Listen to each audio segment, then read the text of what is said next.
Let's get straight to the point. One of these two watches is a 60,000 euro Patek Philippe Nautilus. The other one just looks like it.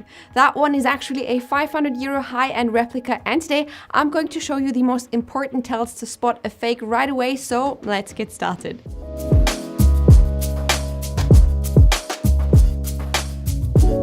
As replicas are getting better and better, it has gotten significantly more difficult to tell an authentic watch from a fake one. This is not only an issue for those who work or deal with watches on a day-to-day basis, but especially for those who are new to the hobby, as it is extremely difficult to spot a fake if you do not know what to look for. And it gets even tougher if you do not have a reference watch to compare it to.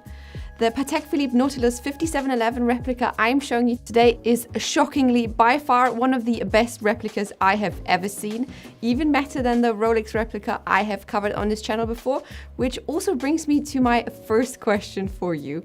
Let me know in the comments down below right away which one of the two watches shown here is the authentic one and which one do you think is the fake. So to prevent you from making a 60,000 euro mistake, I will show you the 7 most significant characteristics of a high-end replica. The first distinctive mark is also the one that is comparatively the easiest to spot if you have an authentic reference watch at hand, and that is the color of the dial. Both watches have a sunburst dial as well as the well-known color gradient from light to dark. But what's definitely different here is the shade of the typical Patek blue. The authentic Nautilus has a blue dial with a light green tint, whereas the fake clearly looks blue without any tint. Surprisingly, the sunburst looks really good on the replica, something which most replica makers mess up as they tend to overdo the effect. But it's the dégradé on the replica that also shows a slight difference, as the authentic dégradé is much more pronounced in comparison to the replica, making the effect more visible. The problem with this characteristic is that it is extremely difficult to spot without having a reference watch in hand. And honestly, I wouldn't have noticed the color difference without looking at an authentic one side by side. We are going to look at some characteristics you will be able to spot without having to have an authentic watch by your side, but first let's have a look at the case. Okay, so let's start with the case shape and the overall size of it. The proportions do differ slightly here, and you can see that by looking at the following 3 features. Number 1 is the brushed surface of the bezel, which is a bit wider on the replica watch. Many who own an authentic Nautilus are probably going to spot the difference here. Additionally, the edge of the replica is a bit rougher, as the edge on the authentic watch runs more smoothly and looks more high grade. Number 2 is the crown on the right side of the case with which you wind the watch. The crown on the replica sticks out more, and difference number 3 is the height or the thickness of the watch. The replica is not as thin as the authentic watch, which is caused by the movement inside the replica, as they are using some run-of-the-mill movement that is not as thin as the authentic one, but we're going to talk about the movement in a minute. Unfortunately, something has to be said that many surely are going to dislike.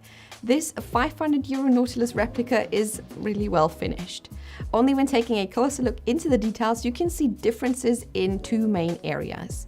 You can spot the first difference at the flattened, polished edge of the watch. On the authentic watch, that part is really pronounced, giving the entire form a very elegant look.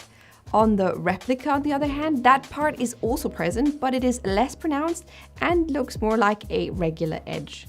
The second difference is the brushing of the steel. Both watches are made of stainless steel, but the fake watch has a rougher brushing, which you can spot even without magnification, as the brushing of the authentic watch is really smooth and subtle, basically perfect. The engravings on both watches, for example on the butterfly clasp, are basically identical, and differences are not visible with the naked eye. When it comes to the hands, our 4th distinctive mark, we are going right into the tiniest details, and we also have our first mark for which we do not necessarily need a reference watch. When looking at the authentic Nautilus, we see perfection. Basically, no little specks of dust or anything, a perfect polish, but most importantly, the sides are finished evenly without any disruptions. On the replica, we can see the big imprecisions. Not only do we see more bumps and residue on the hands, but we can also spot finishing irregularities, which we would never see on a higher-end luxury watch above 1,000 euro or so, and definitely not on a Patek Philippe. So definitely make sure to grab a magnifying glass to be able to spot the differences here, which means that spotting any irregularities or disruption should definitely be a warning sign for you. Characteristic number 5 are the stick hour markers on the dial, and unfortunately the differences here are significantly less obvious compared to the hands, but if you look close enough you will be able to spot them. Overall, hour markers on replicas are known for their sharp edges, and we can also see that on this Nautilus replica. Its hour markers are pretty much rectangular, but nevertheless they are still the most well-finished hour markers I have ever seen on a fake. But let's be real here, there are watches within the luxury set that cost more and are less well finished than this one. On the authentic Patek, all hour markers are nice and even with rounded corners which you can see without using magnification. This is also causing that super nice three-dimensional look that the replica is missing. The sharper corners on the fake are also causing the double sticks at 12 o'clock to be very close together. It almost looks like they are merged entirely. On the authentic one, you can clearly see a gap in between these two thanks to the rounded corners. For tile number 6, we have to stay at the dial and have to take a closer look, as this is the point which shocked me the most. Usually the lettering and the overall structure on the dial of a fake look really bad compared to the authentic one, as we could see on the fake Submariner that I have already reviewed. But in this case, the lettering on the replica is razor sharp, applied to the dial without any blemishes.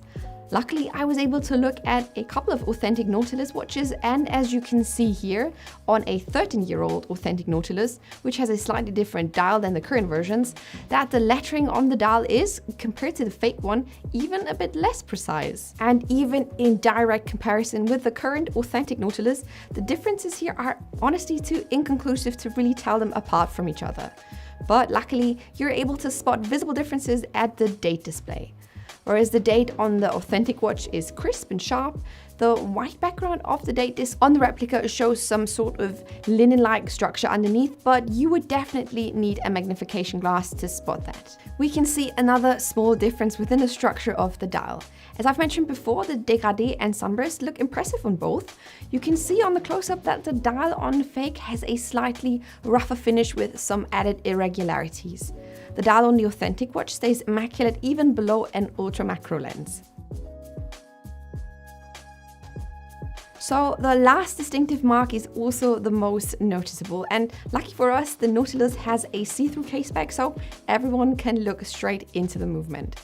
And that's where we can see two things. So first, you can see that the forgers really tried their best to replicate every tiny detail of the movement. Starting with what looks like a Miyota movement, a regular mass-produced movement, which you can find in many watches around the 100 to 500 euro price point, they have made a one-on-one copy of the Patek Philippe movement. But the finishing is not only slightly but significantly worse than finishing on the authentic watch. Rougher polishing and an overall grubbier looking movement, so to say. You can also tell that the lettering was not done by hand but has been engraved by a machine. Though the placement of the components might look the same at first glance, you can see how some parts are not in the right spot when you take a closer look. For example, we have a different sized middle part of the rotor here. But there's also something you can immediately see if you know what to look for. In an authentic watch, the manufacturer exclusively uses rubies as bearing jewels, which tend to look a bit more violet in color. The forgers must have used some cheaper material, maybe even some type of plastic, as the bearing jewels on the fake one looks almost red. This is especially visible when comparing the jewels on both balances. All this might be due to the fact that bearing jewels on the replica movement are not being used as actual bearing jewels, but are more some type of decoration to ensure the overall look. It's also interesting to add that winding and setting the time feels almost the same on both watches, but the rotor on the replica does rattle a lot more when shaking the watch, and it continues to spin loudly afterwards for a couple of seconds. The rotor on the authentic Nautilus is audible, but it's definitely not rattling and not as loud. Okay, I think now you see how replicas have improved over time. Many of these characteristics can vary in terms of their degree, but if I would only be allowed to give you one piece of advice, I would definitely tell you to look at the hands with a magnifying glass. The hands are almost always the part on a replica that are the least well finished part in my experience. But what about the movement? Well, with a model like this, we're lucky that the original has a see-through case back, and so therefore the replica has one too, and we can spot the differences here, but that's not the case with all watches. I mean, almost all Rolex models have a full steel case back, for example, so looking at the movement here would be rather difficult, as you would have to open it first, which I would not recommend doing in case you're not experienced in doing so. So the best way to save yourself the damage of buying a replica is to either go to an authorized dealer or to a trusted pre-owned dealer of your choice. My last piece of advice would be to always trust your instincts and simply do not buy the watch if you have the slightest doubts about its authenticity.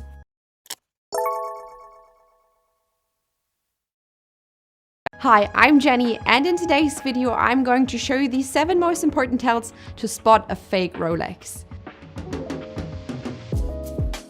I'm doing this review today because it has never been so difficult to spot a fake Rolex, especially for those who, let's say, buy for the first time from someone other than an AD, or those people who do not constantly surround themselves with watches. In the past couple of years, the improvements on fake watches have been incredible, and it is almost scary how the newest high-end replicas look like. So that is why I'm going to show you the 7 most important tells how you can spot a fake sub by using an authentic one and comparing it to a $600 high-end replica. By the end of this video, you will be able to tell a fake from an authentic watch, which can literally save you from a $10,000 fake buy. Afterwards, I will tell you which signs are not anymore a safe tell to spot a fake and on which you have to be super careful with. Also including the up until now number 1 tell which fakers finally managed to fix. And a little disclaimer before we get started.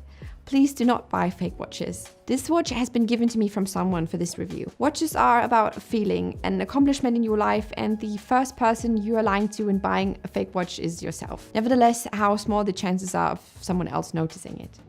Okay, so now that we got that out of the way, let's start with my tell number 1, the finishing on the brushed parts. As many of you might know, the finishing on a Rolex is close to perfection. Every brushed or polished surface looks immaculate. The brushing on a Rolex Submariner is extremely fine, and when looking at the fake one, you can tell that they definitely tried to emulate that. And to be honest, they actually did a really good job. The polished flanks of the case are well done, and the links on the bracelet look good too. But the main giveaway here is definitely the brushing on the clasp. You can tell that probably a machine worked the brushing into the clasp by those thin straight lines. Compared to the clasp of an authentic sub, the difference here is definitely visible even without using any magnifying tools. For my tell number 2, we stay right here at the clasp and take a closer look on the crown that sits right on top of it. On the authentic sub, we can see how the little silver crown sits directly on top of the clasp. There are no welding seams or any other signs of how they've attached the crown. But now when looking at the fake sub, you can spot the tiny gap between the crown and the clasp. I guess they were cutting the top part of the clasp from one block and then just lasered the crown out of it with tools that were not as precise as they had to be. To be fair, I had to use a little magnifying glass to spot the difference, but nonetheless, it is definitely a good way to tell these two apart. And if you see any signs of welding on your clasp, chances are this sub might not be authentic.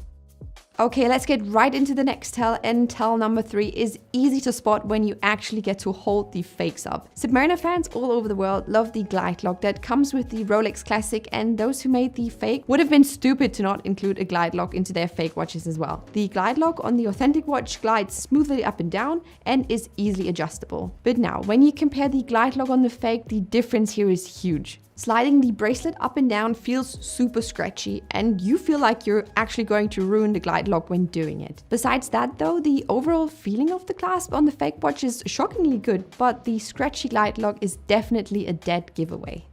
From the glide lock, we move right over to the perhaps most important part of the watch, and with tell number 4, we are looking at the dial, so get your glasses out for this one. Some of you might already know that Rolex has changed their lettering and fonts on the sub-dials over the years since the 116/610 LN was released in 2010. So that is not really something I would recommend for trying to spot a fake. And on a little side note, for those who like to dive deeper into those dial variations, I recommend the blog post from Millenary Watches that I will link in the description down below. But we can look at a different part on a dial that has not changed. On the authentic watch, the hour markers, equipped with a super luminova, sit on the dial in a bright white color framed by a thin white gold border. Even though the hour markers on the fake sub are equally as white and light up in the same blue color when it gets dark, the borders are much thicker and likely not made out of solid 18 karat white gold. Also, when holding the two next to each other, you can tell that the thicker silver border also results in sharper looking hour markers overall. By the way, the same goes for the hands. On a real sub, the hands are finished close to perfection. Even with a very strong magnifying glass, you will have a hard time finding any rough edges. But as soon as we zoom in on those replica hands, you will immediately see a big difference and also some rough edges. However, don't try to find those things without using any magnifying tools. For my next tell number 5, we are going to stay on the dial a little while longer and take a look at the inside chapter ring or rehort. And sorry for probably completely mispronouncing that one. On the authentic watch, the letters on the ring are perfectly aligned with the minute and hour markers on the dial. And with perfectly, I really mean dead on in the center. Look how from 12 to 6 o'clock, every index is aligned with the X of the Rolex. And from 6 to 12 o'clock, every index is perfectly aligned with the R. So now when switching over to the ring on the fake watch, you can see that they definitely tried to place the letters at the correct spot, but they were not 100% successful on each letter. Sometimes an L or an R are a bit misplaced, something that would never happen with Rolex. This is also one of my favorite tells because you do not really need any tools or magnifying glasses to be able to see that the letters do not line up with the minute and hour markers. Okay, so tell number 6 might be one of the strongest tells in my opinion, and I'm honestly surprised that they've kept it in there. For many, the 116-610 LN is simply the better sub because of the date display compared to the 114-060 sub no date. So when going for the sub date version, you expect the date display to be perfectly finished. A bright white date disc with sharp black numbers on it to let you know what date it is. And that is exactly what you get with the authentic one. But when spinning through the dates on the fake sub, you'd think they printed the numbers on a Friday afternoon by the look of it. The black color is not as opaque and you can clearly see tiny specks of black paint around the numbers. Especially on the 29th, the difference is really outstanding. So even if they did a great job with the cyclo blends and the proportions, the printing is definitely off and a good tell to spot a fake. Last but not least, with tell number 7, we are not looking at something, but we're going to feel it. The caliber that sits within the iconic sub case is equally as iconic to most people, is known for its accuracy and robustness, and winding the watch as well as setting the date feels smooth and satisfying. But oh my god, screwing out the crown on the fake sub feels like stainless crunching within the gear wheels of the movement. Additionally, when you get to the point where the crown pops out and locks into the position to adjust the date, it does not do so with the light little click you would expect.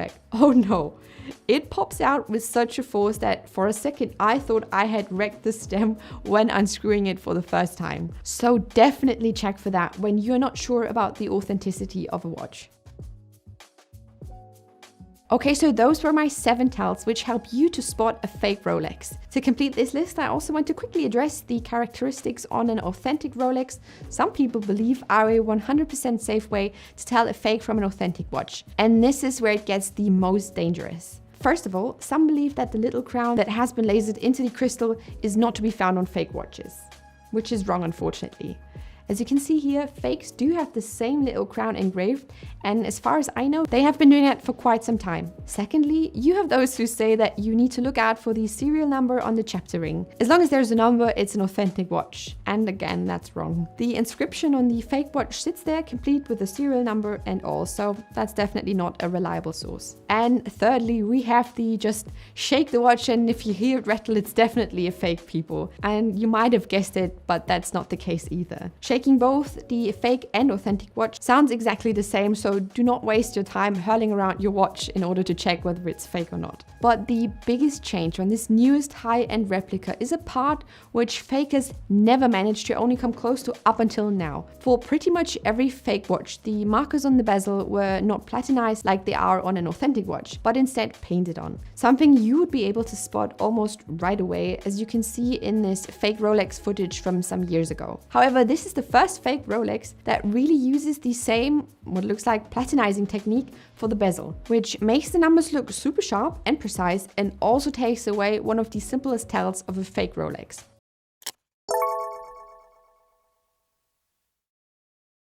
So those who produce these fake or replica watches, they employ a really clever trick to get people to keep on buying the latest forgeries. You know, step by step they improve something they got wrong the last time, which makes the latest superclone or replica extremely hard to tell apart from the original. And here's the catch. These forgers built in one or two more or less obvious mistakes or tells, so they would have something to improve again and keep on going and going.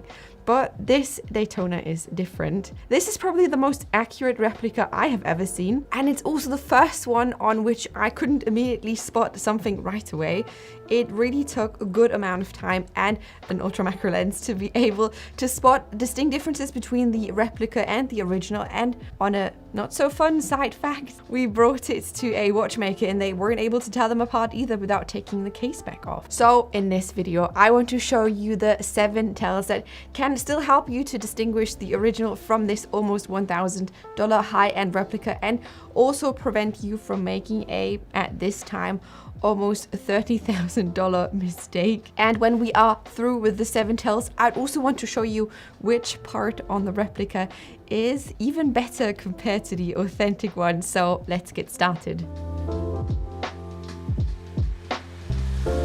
But before we head into the showdown, I want to thank today's sponsor, Chronex, from who I was able to borrow the authentic Daytona from this video. If you are not buying from an AD and want to make sure that your watch is authentic, you can check out Chronex and their big variety of watches in their online shop. They offer certified luxury watches, so you're safe here, including this Daytona with no waiting lists and with pickup locations all over the world, free delivery and a 14-day return policy.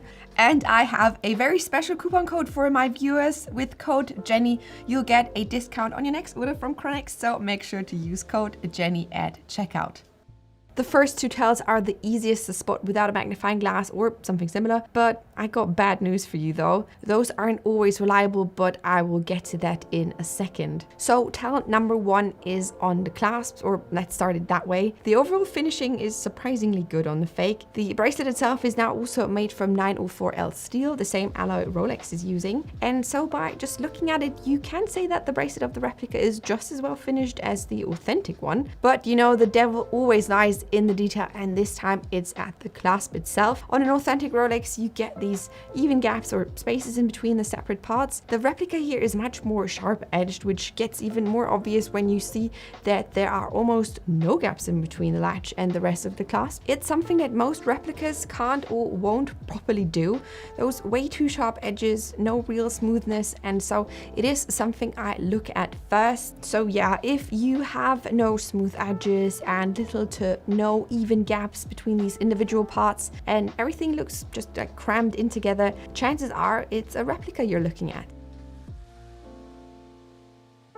So for tell number 2, we are going to spend a little more time on the clasp and zoom in a bit. The next point that gives away the fake watch is the crown on the clasp. With an authentic Daytona, you can zoom in as closely as you want.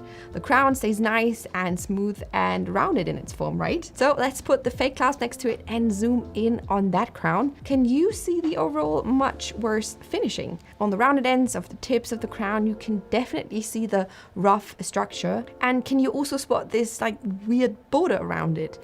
This is very likely a welding seam, another thing you will not be able to find on an authentic watch. But before you come for me in the comments saying that that's super obvious and that you'd be silly not to see it, let me again tell you that I am using an ultra macro lens for this. Even with the naked eye or those watchmaker lenses that you get, you will not be able to spot these structural differences here. But that isn't even the biggest issue. You could simply go out and buy an authentic Daytona bracelet for about, let's say, $2,000 and put it onto the replica watch body, which is really the end game when it comes to replicas. So that means we will have to look even closer with the next tells. So for tell number 3, we'll definitely need that ultra macro lens again to be able to spot it, because we are going to look at the luminous material on the hour markers. So on the authentic Daytona, Rolex uses luminous material that is called superluminova. It's a strong glowing substance that keeps glowing for quite some time when it gets dark. And if you look very closely, you will recognize superluminova by its very fine but still visible sand-like or granular structure. Do you see that on the hour marker? Well, that is superluminova. luminova. But the forgers make use of a different material. When zooming in really close, I think you can instantly see what I mean. Do you see it? The hour marker on the replica has a super smooth, a way too smooth surface. And here's the good news. It's something you would definitely be able to spot if your eyes are okay and if you have something you could compare it to. The authentic hour markers appear off-white, and when I put the replica next to it, you can see that their hour markers are almost a perfect white with this slightly almost like greenish tint to them, right? So yeah, a little magnifying glass would definitely show you the differences here. Okay, let's continue with tell number 4, for which we're going to stay a little longer with the hour markers because there is another detail that these forgers did not replicate accurately. On an authentic Rolex, the hour markers as well as the crown at 12 and the hands are made from white gold. Compared to steel, for example, white gold is much softer to work with and therefore easier to bend into certain shapes. And Rolex makes use of that. The edges on the crown and the hour markers are super smooth and rounded. Look very closely and you can see the nice round drop off at the edges here. Unsurprisingly, the replica makers do not use white gold here and also put much less love and heart into it. Though I have to give it to them that the finishing is still incredibly considering the price, but look right here. You can definitely see that they did not really care about perfectly shaping those edges. They drop off pretty harshly compared to the authentic watch. The same goes for the hands. Though Rolex has been known to get involved in some GMT hand scandals, they are known for their excellent dial finishing considering the high volume they produce. So though you can't spot it with the naked eye, you can tell under a macro lens that the replica hands show a lot of frazzling and other bits. Even the coloring on the minute hand isn't properly centered, and frazzling or off-center coloring like that is definitely something you will not find on an authentic watch. Right, now it gets really mean because we have to dive really deep and check out the lettering for tell number 5. Way back in the day, the lettering on replicas was very obviously frazzled and overall just bad and something you could spot right away. But those days are long gone, and this is also what I'm going to show you now. Can you say with absolute certainty if the watch you are seeing right now is an authentic one or not?